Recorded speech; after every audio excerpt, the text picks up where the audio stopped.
In 2017, I found a new gamer profile picture for my PlayStation account. It had a gray marble background with cracks in it with gold lettering. It said the word gamer in the middle, and below had the quote, "I have lived many lives." I eventually gifted that PlayStation 4 to my sister and moved back to the Xbox One. Though that sentiment never really left my mind, and when I think about how I play games, it really makes sense. From action games where I play a set role or role-playing games where I define my own, my mind, my consciousness has walked in so many different worlds. Sometimes I feel older than I am because I have been faced with so many encounters and situations and simulations that I couldn't have ever handled, let alone survived in reality. A few come to mind. I held a rifle and defended the nation's capital in the final hours of Call of Duty Modern Warfare 2. The original, not the remake. I stormed the Reich building with the Red Army in Berlin during Call of Duty World at War. I've walked through history with Assassin's Creed, and I've wielded magic and fate in the Elder Scrolls. I've raced across blasted out dry oceans in a cobbled together vehicle as a wasteland legend, and I've settled the fate of an entire region several times. Several different ways. I've lived many lives. They aren't as fully realized as my actual life, and there's such a big difference between my day-to-day self and the self I am when I'm empowered in the fantasy of a story. Hey there, and welcome back to the channel. I'm Jeff the narrator, and I would like to talk about this sort of experience.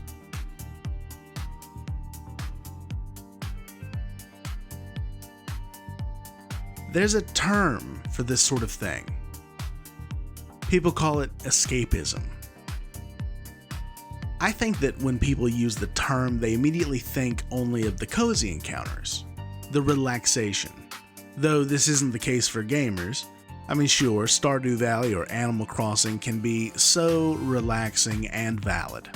However, I know several people whose comfort games is a Souls-like, or Resident Evil, or something emotionally destructive like The Last of Us, or the last 3 hours of a Yakuza game. I mean, if you know, you know.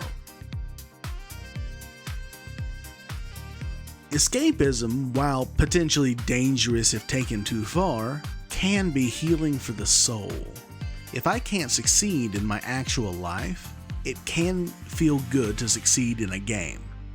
When I'm not as strong as I want to be, it can feel good to experience strength as a concept through characters who are much stronger than me. And that strength doesn't have to be physical. It can be strength of character, or of faith, or conviction. If I'm too numb to feel in reality, I can be safe to feel in a story. There was a very sudden death toward the end of my Fallout 3 journey. See, when Dogmeat dies here, I was completely aware that that was always on the table. Jeff, the narrator, I knew, but I still wasn't prepared for it, and my reaction was absolutely genuine.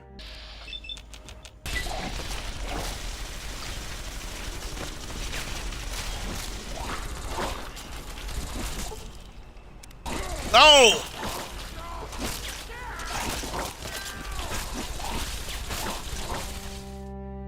So let's go through this memory and break it down. I'm playing as Henry, the lone wanderer from my channel, and Henry is trying to make it to Adams Air Force Base during the Broken Steel DLC. I've completed most of the entire game except for a few of the DLCs, and Broken Steel will wrap up the main quest expansion. Henry's running low on ammo, and I'm short on time. Feral ghouls separate me from Dogmeat, and by the time I get back, I'm being swarmed. I'm overwhelmed, And then, like watching the final arrow hit Boromir in Fellowship of the Ring,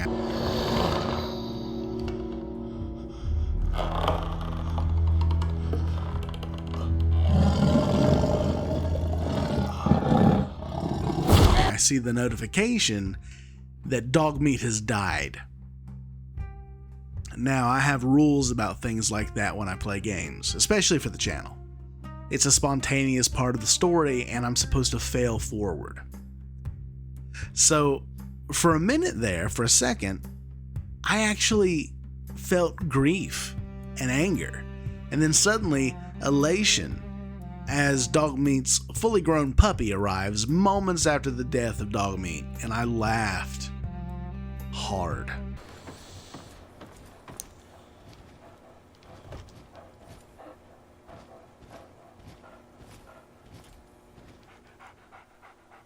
Hello? RPGs are really good for this. I remember my time as Henry and Sam very well. I remember the long hauls across the wastes, the return trips and the random encounters. I remember wondering, what is true to this character? You know, how would they react? How would they react? Not me, not Jeff. I mean, even Ryan. I've played through Baldur's Gate 3 only once, and I have the least amount of, foreknowledge, but it's still meta-knowledge. I have to live the life of a fighter who never went through these trials, never discovered that Astarion is a vampire or a Shadowheart worships Shar. The dice add a wonderful random element to the game, and that really helps make each playthrough unique. I mean, it's vividly different. There are other games, more linear, like Yakuza 0 or Sleeping Dogs, or even a more defined RPG like The Witcher. We still relate to the player character. We project onto them. Not unlike Ezio projects onto Desmond, or Desmond projects into the simulation of his ancestors. We have cause, and we have effect, which gives us personal buy-in. I mean, we could even look at story generators. I have a few memories or experiences with games like these, but recently, as you also probably know from the channel, I took a few days and spent a month as a pair of slaves in a game called Kenshi. As Cog and Thumper, we struggled under the enslavement of the Holy Nation, growing stronger and fostering rebellion among the other slaves. Every escaped attempt, every beating, everything was completely off of a script, you know. I didn't know what to expect, especially when my best stealth character, Cog, ended up losing his leg in an escape attempt. This effectively halved my effective characters, but I couldn't just leave Cog to rot inside of a cage. Now, unfortunately, this also led to Cog losing another limb, this time his arm. Now, I haven't stepped back inside Kenshi since, but I know that the story of Cog and Thumper could continue. If I decide to step into that world where anything could happen, triumphs and redemption, or maybe it just ends in a ditch being eaten by whatever exists outside of a rebirth. Now, I don't have any footage of this or of the game even, but my favorite story was of my original playthrough of Fallout 4 on the Xbox. I've not played through Fallout 4 on PC yet, so I don't have footage of any of this, but I do remember that story like it happened to me, actually. Every time I play an RPG for the first time, I usually make myself, real name, decent likeness, and I make decisions that I would make. So we'll enter, Jeff, the sole survivor. I don't know anything about who the Institute really is. I just know my wife just got shot by this random, bald, scarred up man with this sick leather jacket, and they jacked my kid from her arms. So I'm on the warpath. I press interact with Nora's cryopod, and I hear the sole survivor's voice delivery. I'm locked in, and I need to find Sean. ASAP. What follows was several hours of post-apocalyptic Boston, and it was good. I learned the land, I met the factions, and at the end of the first half of the main quest, I walked into an observation room where I witnessed Sean, my long-lost, not an infant, but 10-year-old son. And this man walks in. He speaks a command code, and I watch as my son just goes limp, completely catatonic. I am beyond outraged. I draw Kellogg's revolver that I kept, and I level it at the old man. And he says, "I understand that you are emotional. It's me. I am Sean." And I can remember the word out of my mouth. It was just one. Nope. And I hollowed the head of that old man. Now, I couldn't manage to break into the enclosure where they kept my son, and I had to escape. And so that's when I hear the Institute member over the intercom as I'm scrambling back inside of the teleporter. You know, how could I do that to my own son? Well, it's a lie. It has to be. So, I work alongside the Minutemen, the Brotherhood of Steel, and the Railroad. I achieve, by complete accident, the three-way peace between the remaining factions. See, I was the general of the Minutemen, I was a knight in the Brotherhood of Steel, and a loose acquaintance of the Railroad, though not a full agent because I messed that up. And I did it completely without knowing that that's a way you could do it. And I even saved my son at the end, except, hey, Sean has a holotape for me. And that holotape, it's from Father. Yeah, that guy who said he was Sean. You know what it says?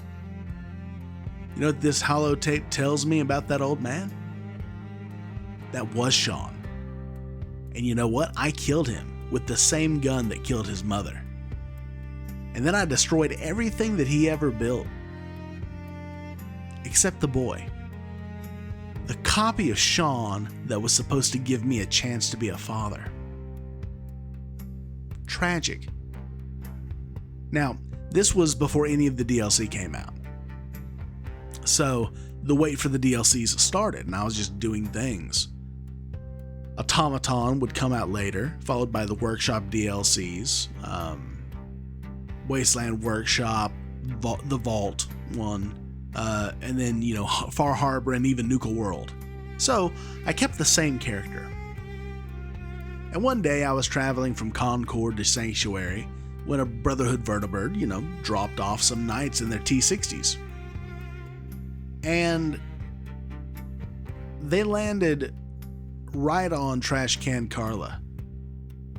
They did a vertibird drop, similar to how Knight Titus and Maximus first enter the wilds in the Fallout show, And when you do that in Power Armor, you create an area of effect damage wave that just smashed Carla's head in beneath their steel boots.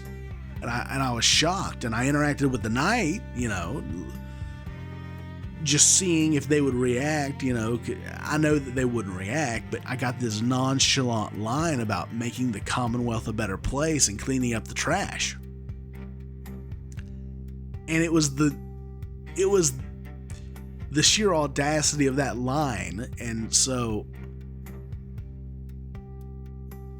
I just kind of snapped. I killed the whole patrol. I didn't even think to save before it. I shot down the vertibird, I walked over and I killed the pilot who had survived. By the time I got back to Preston Garvey at the castle, we were already at war with the Brotherhood, and all of our allied settlements were already ready to launch an artillery strike against the Pridwen, because I'd spent so much time building up each settlement and giving them artillery. I was shocked, but I rolled with it and I had them fire. And not once considering the squires or even Dance, who was staying at another settlement these days. And that war blimp went down. And out of that inferno, vertibirds rolled in at sunset and attacked the castle, and I, the General, several of the Minutemen, Preston Garvey, my right-hand man, and Bonnie Shaw, we repelled the Brotherhood counterstrike. The war for the Commonwealth was over, and the Minutemen and the Railroad simply coexisted. Then Automaton came out, and I found my character was wanting to lean into more of the savage options. You know, there were those wild robots and raiders after all. I mean, the Mechanist was insane, so I had Ada seek revenge. I was really leaning into really just tearing up these bots because they're not real people. You know, they're just robots. And you know, that was until we figured out what Isabella Cruz, the Mechanist, had done. And I looked at the option to take the Mechanist's life. I couldn't do it. You know, I chose to spare her life. Leveraging her assets for the Minutemen, I turned all of the bots left into caravanners. But on the way there, I had relished in the gunfire and the blood on the path to get to that point. Then eventually Vault 88 occurred and I built that up. I wasn't about to experiment badly on the Dwellers, but I was going to improve the suggested experiment. I was bored and this was new. Eventually I ended up disposing of the former overseer turned ghoul and life continued on and Vault 88 was fine. And that was until Nick Valentine called me over the radio for a trip up north. See, we journey to Far Harbor and I meet the locals. The Far Harbor survivors, the synth paradise of Acadia, and even the sect of the Children of Adam. And of course, the strange and mysterious Dima. But I have a synth son. I have a friend in Nick, so I want to try to get them to coexist between all of the factions on the island. But you know, something happens. Dima starts making sense about my memories. You know, I can't remember anything about the pre-war except for that last day when the bombs dropped. Was it trauma? Was it the cryopod, a fourth wall break? You know, am I the sole survivor? Am I a synth? My actual son regarded me like an experiment. And so I remember having this crazy thought, you know, am I the fourth generation of synths? And I have a crisis and I start acting strangely. I want to get all the information. I want to see it all so I can make a good decision. You know, in seeking Kasumi and looking for answers about her humanity, I'm really looking for evidence that I am even who I think I am. And you know what? There is no clear evidence for it. There's no clear evidence for me being a synth. The only test really is an autopsy, and I'm not about to die. So I'm doing all the things, I'm doing all the side quests. I'm helping the people of Far Harbor establish a better life, expand back onto the island, fix their fog dissipators. I'm helping the synths with Acadia. I'm helping the Children of Adam, all except for Tectus, their high elder. And then I uncover what Dima has done. I restore his memories. I realize that he has become the Institute in all but name. He had a synth undergo plastic surgery, or cosmetic surgery, and replace Captain Avery. Their truce is a lie. And so what am I faced with? Do I turn the island red with blood, or do I adopt the very tactics I condemned my own flesh and blood for? Once again, I'm weak. And I choose peace. I choose to help with the lie. I tell Dima not to turn himself in. I replace the leader of the Children of Adam, and I keep the lie going. And I return to the Commonwealth with settlements, and Minutemen now on the island. I've expanded. But you know, I've lost something too. I've lost my conscience. I've lost the moral high ground. Then there was Nuka World. It's the last of the DLCs, and from the trailer I knew I wanted to lean into my growing darkness. It's an amusement park full of raiders, you know, so a good chance to let loose. So that's what I did. Jeff went. I came, I saw, I conquered, I kicked the crap out of that overboss. And then they make me the overboss. I kept my gangs in line. I honestly preferred the operators in the pack to the disciples. They were too fringe, they were too unstable. And I carved out as equal territory as I could, all the while traveling with Porter Gage, and I'm like, man, I can bring Gage back, but also it's kind of really fun being a raider boss. I don't want to have to worry about making the best decision all the time. I don't have anything anymore. So I'm going to lean into the chaos. Finally, we take the park, and my right-hand man, Porter Gage, has me rolling in caps, ammo, guns, and I finally feel like I'm doing something honest. It's terrible and cruel, but I'm honest. And now I've done the work. I've added scars and war paint and grime, and I don't look like a general of the Minutemen anymore. I don't look like a former U.S. soldier turned Brotherhood Knight or a friend to the railroad. I am a raider boss. I'm a raider overboss. And then when it's time to take the Commonwealth, I make a hard save because I really don't know what I want at this point. And I choose my next action.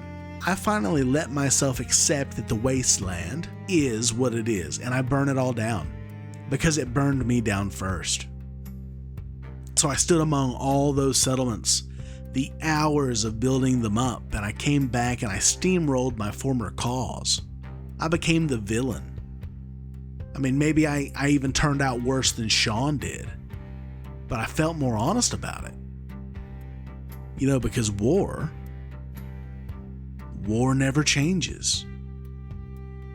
I'm a gamer, I'm a storyteller, and I've lived many lives. Thank you for walking through this little thought experiment I had and taking time out of your day to consider this topic with me. What's a life you've lived recently in your favorite game? Tell me below with a comment. If you liked the video, consider clicking the thumbs up and subscribe if you want to keep up to date. We have a few different series going on the channel and stories plenty to share. Have a great day, and as always, keep telling stories.